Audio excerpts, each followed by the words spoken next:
Hello, my name is Gerard Barry and I work here at the International Rice Research Institute in Los Baños in the Philippines, and I lead the work here at IRRI on a product called Golden Rice.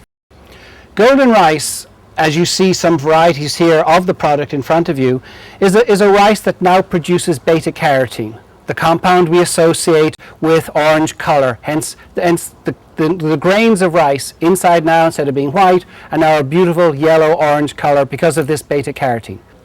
Vitamin A deficiency is a huge problem around the world. Unfortunately, it's a problem associated with poor diets, and this is not poor diets out of choice. We're talking about situations where people do not have the access to a diverse diet. They cannot afford to buy more nutritious fruits and vegetables and meats, or they're not available at the right time of the year. So the problem is that we end up with many millions of people who suffer from vitamin A deficiency because of deficiencies in their diet. The lack of vitamin A in the diet results in tissue damage, which first shows up as blindness. However, those other tissues are also destroyed. It affects the immune system.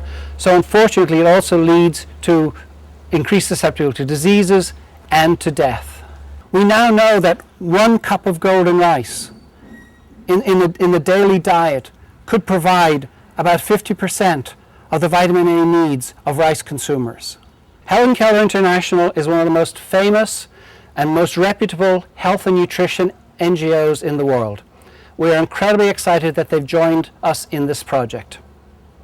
What Helen Keller International will do is that they will take golden rice after it's been approved by the regulatory bodies in the countries, and will conduct the research to determine that if a consumer eats golden rice as part of their regular diet, does it change their likelihood of becoming vitamin A deficient, or actually does it improve vitamin A status for someone who already is vitamin A deficient? Golden rice has been an exciting idea and research project for many of us. This product now has the potential to reduce the suffering of women and children and save lives.